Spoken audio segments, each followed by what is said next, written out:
Common universities entrance test की कुछ तस्वीरें तो आप ऑलरेडी सोशल मीडिया के माध्यम से देख चुके हैं कि जहां पेरेंट्स अपने बच्चों को लेकर कहीं जालंधर कहीं पठानकोट लेकर जा रहे थे ताकि वो एग्जाम में बैठ सके, ये ना हो कि वो एग्जाम ना दे पाए और 12th के बाद जब कॉलेज में एडमिशन की बारी आए तो उनका बच्चा रह जाए। वहीं वो पेरेंट्स जो है किस तरीके से जमीन पर सोने पर मजबूर हुए, सड़कों के ऊपर बैठने पर मजबूर हुए, वो सारी तस्वीरें आपने देखी। ये आम आदमी की विपदा नहीं है, बल्कि कांग्रेस के प्रवक्ता रविंद्र शर्मा मेरे साथ हैं। ये भी अपनी बच्ची को लेकर इसी तरीके से कभी एक सेंटर कभी दूसरे सेंटर, कभी एक जगह कभी दूसरी जगह, और इसी तरीके से बड़े सारे पेरेंट्स और हैं जो अपने बच्चों को लेकर कभी जालंधर कभी पठानकोट कभी अमृतसर कभी मोहाली भाग रहे थे। उसके बाद जाकर स्कूल एजुकेशन विभाग का ये कहना है कि मान लीजिए आप पंजाब नहीं जा पाए, मान लीजिए आपने SCUET नहीं दिया, तो उन बच्चों का भी जो है उन बच्चों को लेकर भी कोई ना कोई फैसला लिया जाएगा ताकि वो भी एडमिशन से महरूम ना रह सके। तो 12वीं के बेसिस पे, मेरिट के बेसिस पर जो है उन्हें भी एडमिशन देने के बारे में सोचा जाएगा। इस सब पर लेकर और ये जो CUET मेस हुआ है खास तौर पर जम्मू कश्मीर में, इसी पर बात करने के मेरे साथ कांग्रेस के प्रवक्ता रविंद्र शर्मा है। सबसे पहले आपसे जानना चाहूंगी कि आपका पर्सनल क्या एक्सपीरियंस रहा इस CUET को लेकर। देखिए, पहली बात तो यह है कि मेरी बच्ची भी एंट्रेंस टेस्ट में हिस्सा ले रही थी। 17 मई को ही मैंने ये मामला उठाया था क्योंकि बहुत से बच्चों को, मेरी बच्ची तो जा सकती थी, मैं उसको लेके गया, लेकिन यह है कि जब सेंटर आना शुरू हुए, पहले तो उसको कालूचक था, इसलिए उस वक्त मुझे नहीं पता था कि मेरी बेटी को भी बाहर जाना है।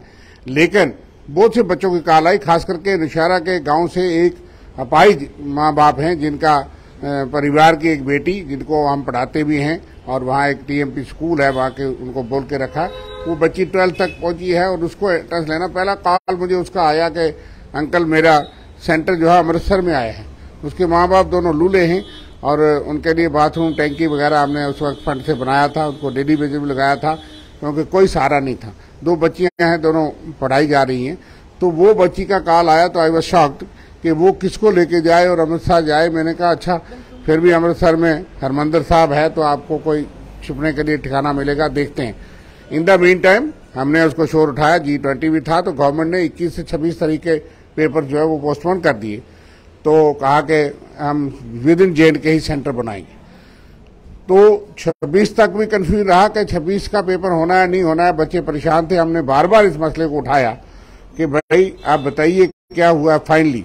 लेकिन फिर बच्चों को एक दिन पहले शाम को दूसरे दिन के लिए कि कहीं जालंधर जाना है, कहीं जाना है, और फाइनली वो जो बच्ची जिसका मैं जिक्र करता हूँ उसको भी जालंधर जाना पड़ा।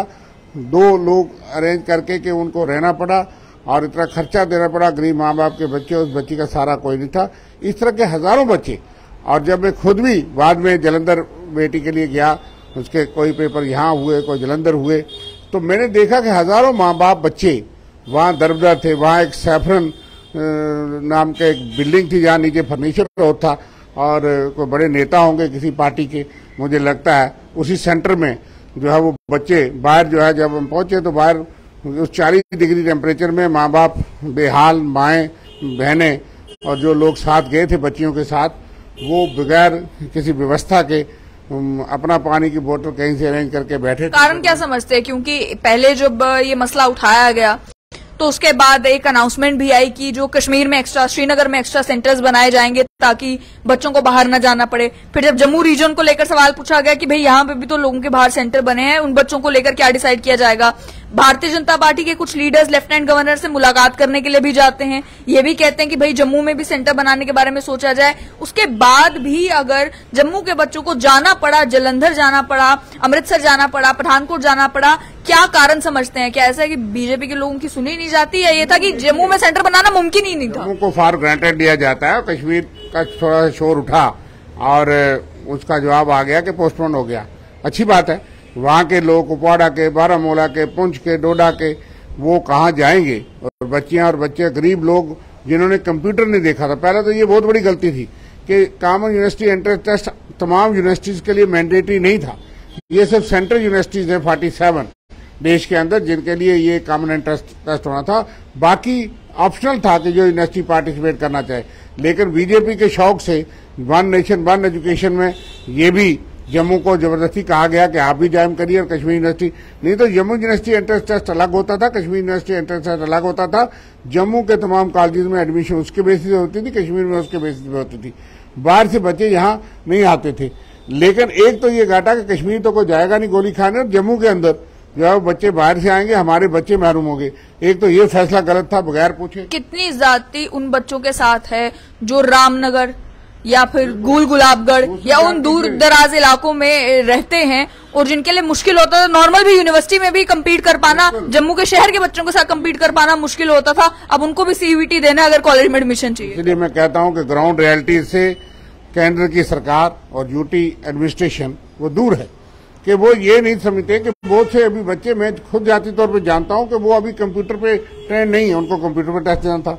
दूसरा फिर उनको एंट्रेंस टेस्ट देने के लिए पंजाब में पठानकोट, अमृतसर, जलंधर, लुधियाना जाना है और फिर 20-20 हजार रुपया खर्च करना है। मैं सुबह जब यहाँ से निकला तो मैं यहाँ से कुंजवानी तक मैं देखता गया कि सैकड़ों बच्चे जो है वो बच्चों के इंतजार में सुबह 4 बजे थे। और उन बच्चों के जो लोग प्राइवेट गाड़ियों में तो अलग बात है, कुछ लोग परिवहन में जाते थे, उनके लिए व्यवस्था नहीं। हर किस्म की परेशानी है। पहली बात तो ये गलती थी। आपको लगता है कि एलजी सरकार को लगता है कि जम्मू डिवीजन सिर्फ जम्मू सिटी है तो जम्मू से पहुंचना पंजाब आसान है, इसलिए सेंटर बना दो पंजाब? ये सिर्फ एलजी एडमिनिस्ट्रेशन दिल्ली से ही माइंडसेट है कि जम्मू की तकलीफ को समझा नहीं जाता। बीजेपी वाले जो ठेकेदार हैं वो बड़ी देर बाद जागे, क्योंकि वो 13 तारीख को जागे हैं। ये पिछले महीने से है। पहले तो ये है कि उनको ये समझ नहीं क्यों जम्मू यूनिवर्सिटी और ये यूनिवर्सिटी पार्टिसिपेट करें। हमारे बच्चे जो है वो पढ़ जाएंगे, एजुकेट हो जाएंगे। आप बाहर के बच्चों को यहाँ एडमिशन देना चाहते हैं। दूसरा, उसके बाद इतनी देर बच्चे चलाते रहे। हमारी भी स्टूडेंट भी एनएसयूआई ने कई बार प्रोटेस्ट किया, लेकिन किसी ने सुना ही नहीं।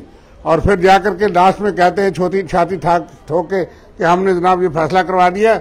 20,000 लोग दरबदर हुए, माँ बाप, बच्चे, उनके साथ लोग, और उसके बाद आप कहते हो उनका हिसाब कौन देगा? वहां व्यवस्था कोई नहीं। और वो सेंटर किस किस के थे, कौन कौन से नेताओं के थे जो हायर किए गए, और करोड़ों अरबों रुपये जो है वो इस फीस के नाम पे इकट्ठे किए गए। एक तो वो पैसे जाया हुए, अब आपने फैसला किया, और इसके बाद व्यवस्था कोई नहीं, पेरेंट्स के लिए कोई नहीं। आप यहाँ क्यों नहीं एग्जाम ले सकते थे? कश्मीर के एग्जाम कश्मीर में हो सकते हैं, लेकिन जम्मू सूबे के साथ ये बेइंसाफी क्यों हुई? और बीजेपी वाले जम्मू के बड़े ठेकेदार और बड़े उनको खैर ख्वाह हैं, तो वो क्यों नहीं जागते समय पर? आज सरकार उनकी है, वो तो एलजी साहब को टेलीफोन पे भी कह सकते हैं। भारतीय जनता पार्टी के अध्यक्ष रविंद्र रैना ने भी ये कहा कि लेफ्टिनेंट गवर्नर से हमारी बात हुई, लेकिन वो एग्जाम देने के लिए नहीं जा पाया, तो उसके भी एडमिशन जो है वो दी जाएगी, उसका भी एक तरीका निकाला जाएगा। तो क्या आप इस फैसले से संतुष्ट हैं कि अगर कोई बच्चा सीयूईटी नहीं भी दे पाया तो ऐसा नहीं होगा कि उसे एडमिशन मिलेगी ही नहीं? पहली बात तो यह है कि पिछले महीने के 15 तारीख से इस महीने की 13 तारीख तक ये लोग खामोश क्यों रहे? ये मामला तो 1 महीने से चल रहा था। बच्चे सड़कों पे थे, प्रोटेस्ट कर रहे थे, बयान दे रहे थे, हम लोग बोल रहे थे, मैंने भी प्रेस कॉन्फ्रेंस की और हमने कहा कि इस पे गौर किया जाए। और फिर कहा गया कि सेंटर यहाँ बनाएंगे, सेंटर भी नहीं बने। जब लोग दरबदर हो गए, उनको 10-10, 15-15, 20 हजार गरीब लोगों को जिनके पास पैसे नहीं होते वो गए, और बहुत से लोग रह भी गए जो नहीं पहुंच पाए। और इसलिए ये फैसला तो ठीक है कि जो लोग रह गए महरूम हो गए, लेकिन इतनी देरी से हजारों वो लोग जो दरबदर हुए, जिनको परेशानी हुई, जिनका पैसा गया, उनका पैसे का हिसाब कौन देगा, कौन जिम्मेवार है? और ये ऐसी चीजें फ्लिप फ्लॉप एजुकेशन पॉलिसी और इस तरह के तजर्बे, एक्सपेरिमेंट्स क्यों होते हैं जम्मू कश्मीर के युवाओं के और बच्चों के साथ? ये बहुत बड़ी दुखद बात है। और भारतीय जनता पार्टी इस पे नाकाम रही है, यहाँ से केंद्र तक। यूटी एडमिनिस्ट्रेशन को सेंटर की गवर्नमेंट चलाती है। वो क्या जानते हैं कि जम्मू के लोगों के डुड्डू, बसंतगढ़, पुंछ, राजौरी और डोडा, भद्रवाह, किश्तवाड़ के पहाड़ियों पर रहने वाले बच्चों की क्या परेशानी है? क्या समझते हैं कि सेंटर जो है वो एक दिन पहले आपको बताया जाता था कि आपका सेंटर जो है यहाँ बन गया है, आपको जाना पड़ेगा। अब जो व्यक्ति रहता डुडू, बसंतगढ़ है, आप भी जानते हैं कि उसको पहले जम्मू तक पहुंचने में ही जो है 5-5.5 घंटे लग जाएंगे। उसके बाद उसे अगर पंजाब जाना है तो क्या मुमकिन है एक दिन पहले आपको नोटिस आया कि आपको यहाँ जाना है, पंजाब जाना है, तो एक दिन में पहुंच पाए? लोगों के 2-2 एग्जाम थे, उसी दिन यहाँ पे, उसी दिन शाम को पंजाब पे। और इस तरह की मैस की वजह से ये फैसला लिया गया। ये भारतीय जनता पार्टी में जो मर्जी कहें, लेकिन कौन मिला करके जो मैस क्रिएट की है नेशनल टेस्टिंग एजेंसी और यूटी एडमिनिस्ट्रेशन ने, उसकी वजह से है। लेकिन लोगों को बहुत परेशानी हुई। इसलिए हम ये चाहते हैं कि वो तमाम लोग जिनको नुकसान हुआ, उन बच्चों के फैसले उनको वापस होना चाहिए। और उन लोगों के पैसे वापस किए जाएं जिन लोगों के लिए सैकड़ों करोड़ रुपए जो है वो इकट्ठे किए गए। जम्मू कश्मीर में 87,000 बच्चों ने अप्लाई किया था और पर बच्चे का जो फीस का आप कैलकुलेशन करो तो कई करोड़ों रुपया जो है वो इकट्ठा किया गया है। इसलिए ये एक बहुत बड़ी गंभीर बात है और बिगेस्ट फेलियर है। और ये बीजेपी के रहते ये इस तरह की पॉलिसी जो है वो बन रही है और जिसकी वजह से जम्मू के लोगों को भी बहुत बड़ी परेशानी है सबसे ज्यादा। और जम्मू सूबे के ये तोहफे मिल रहे हैं और जम्मू कश्मीर को कुल मिलाकर के एक एक्सपेरिमेंट लैब बनाया हुआ है। ये भारतीय जनता पार्टी का है और इस वक्त भी आप बैठे हैं, कोई बिजली नहीं आप देख रहे हैं। जम्मू की हालत यह है कि 40 डिग्री टेम्परेचर में भारतीय जनता स्मार्ट मीटर लगने के बाद स्मार्ट मीटर भी लग चुके हैं, स्मार्ट सिटी बन चुका है, मेट्रो सिटी बन गया है, 10 साल से सत्ता में है।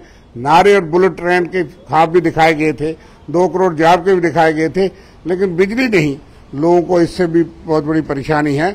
आज बीजेपी 9 साल बेमिसाल, वो मैं समझता हूँ बेहिसाब लूट कसूट और जो जम्मू कश्मीर के रिसोर्सेज थे वो बेमिसाल तरीके से लूटे गए हैं। एक और चीज आपसे समझना चाहूंगी सीयूईटी को लेकर ही कि जब स्कूल एजुकेशन डिपार्टमेंट ने कहा कि अगर आप सीयूईटी का एग्जाम नहीं दे पाए हैं तो 12th के मेरिट के बेसिस पर आपको एडमिशन मिलेगी, क्या आपको नहीं लगता कि ये काफी बड़ी ज्यादती उन लोगों के साथ है जिन्होंने उधार लिया या किसी न किसी तरीके से मैनेज करके वो सीयूईटी का एग्जाम देने के लिए गए और उसके बाद एग्जाम देने के बाद उनको पता चल रहा है कि अगर हम नहीं जाते तो 12th के बेसिस पर भी हमें एडमिशन जो है वो मिल सकती थी। ये मैं पूछता हूँ किस किस्म का फैसला है कि आपने इतने हजारों लोगों को दरबदर किया और इतनी देर तक आपने गौर नहीं की जो बातें हम उठाते रहे। तो कह दिया जाता कि अगर आपका पंजाब सेंटर बना तो अब ना जाए, लोग कह देते यहाँ लोकल सेंटर बनाते अगर आपने ये किया और यहाँ लोकल सेंटर बना करके ये काम हो सकता था और बच्चों को जो लेफ्ट आउट बच्चे थे उनको एक मौका और देते और आप यूनिफॉर्मिटी रखते। आप कुछ लोगों ने टेस्ट दे दिया, कुछ लोगों ने पैसे खर्च कर लिए, कुछ लोग दर हो गए, कुछ लोग वैसे भी नहीं पहुंच पाए। तो एक मेस जो है वो एनटीए ने भी की और यूटी एडमिनिस्ट्रेशन भी सोती रही। एजुकेशन को लेकर समझा जाए तो गरीब आदमी यही समझता है कि अगर मेरे बच्चे पढ़ लिख जाएंगे तो ही हमारा परिवार जो है वो गुर्बत से बाहर निकल सकता है। ऐसे में ये वही परिवार हैं जो अपने बच्चों को सरकारी स्कूल में इसीलिए पढ़ाते हैं कि सरकारी स्कूल में उन्हें ज्यादा फीस देने की जरूरत जो है वो नहीं पड़ती। इसके बावजूद भी ये सारा जो सीयूईटी का मेस क्रिएट किया गया, क्या आपको लगता है कोशिश ये की जा रही है कि जो गरीब का बच्चा है वो कॉलेज में पढ़ ही ना पाए? बिल्कुल यही होगा। नहीं तो जहाँ आपको पता है कि फर्स्ट से लेकर यूनिवर्सिटी एजुकेशन फ्री थी जम्मू कश्मीर में और फ्री एजुकेशन हम देते थे, लेकिन अब इतना खर्च हो गया है। हालांकि मनमोहन सिंह सरकार ने प्राइम मिनिस्टर स्कॉलरशिप स्कीम चलाई जम्मू कश्मीर के बच्चों के लिए, खासकर कि देश में जहाँ भी बच्चे हमारे पढ़ते हैं उनको वो पीएमएसएस के तहत स्कॉलरशिप मिलता है, बहुत बड़ा मरहात है। लेकिन ये सरकार प्राइवेटाइजेशन की तरफ चल रही है। ये सरकार आने वाले दिनों, जैसे हरियाणा में आप देख रहे हैं कि गवर्नमेंट स्कूल में पढ़ते हैं तो आपको फीस नहीं मिली, प्राइवेट स्कूल में जाते हैं तो आपको फीस मिल रही है। ये बीजेपी की पॉलिसी है ताकि आने वाले वक्त में एजुकेशन प्राइवेटाइज हो जाए। आपके गवर्नमेंट स्कूल जो है बंद होने के कगार पे हैं और उनके लिए ऐसी नीतियां हैं। और ये भी आपने जो सिस्टम देखा है इसका मकसद भी यही है कि गरीब आदमी का बच्चा जो है वो महरूम हो जाएगा, टेस्ट देने से महरूम हो जाएगा और उसके बाद आप देखेंगे कि वो लोग जो है वो ये बोझ जो है वो नहीं सहा पाएंगे। इसलिए फ्री एजुकेशन की बात खत्म हो गई, लेकिन आज कमर्शियलाइजेशन ऑफ एजुकेशन हो गया। आप गांव में भी देखेंगे और पहले एक सिस्टम होता था, कोई रैशनैलिटी होती थी स्कूल खोलने के लिए, लेकिन वहीं गवर्नमेंट का स्कूल है, वहीं एकेडमी भी है और बच्चे वहां जा रहे हैं और गरीब का बच्चा, मजदूर का बच्चा भी एकेडमी में जा रहा है क्योंकि गवर्नमेंट स्कूल पे उसमें फेथ नहीं रहा। गवर्नमेंट के पॉलिसीज ऐसी हैं, हालांकि बहुत अच्छे टीचर हैं, एजुकेटेड हैं, वेल क्वालिफाइड हैं और वेल पेड हैं, लेकिन इसके बावजूद ये हालत है।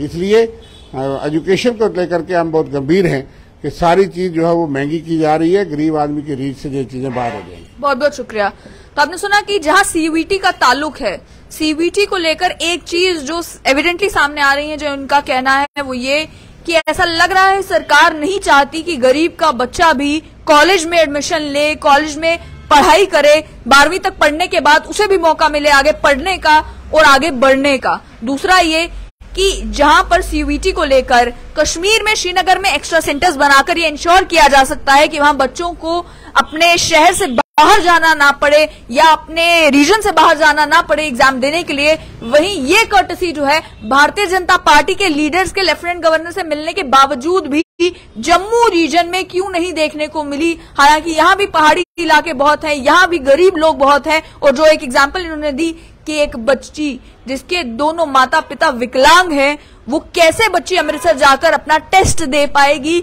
इस बारे में सरकार क्यों नहीं सोचती। सीयूईटी का एग्जाम तो कंप्लीट हो गया, अब ये भी देखना होगा कि स्कूल एजुकेशन विभाग जो ये कह रहा है कि अगर आपने सीयूईटी का एग्जाम नहीं भी दिया, फॉर्म भरा, एग्जाम नहीं दे पाए, तो भी आपको एडमिशन मिलेगी। ये एडमिशन किस तरीके से आप देंगे? क्या आप जो लोग सीयूईटी क्रैक करके आएंगे उनका मेरिट खाएंगे, या फिर आपको स्पेशल प्रोविजंस जो है वो लोगों के लिए करेंगे जो लोग सीयूईटी के एग्जाम देने के लिए नहीं जा पाए?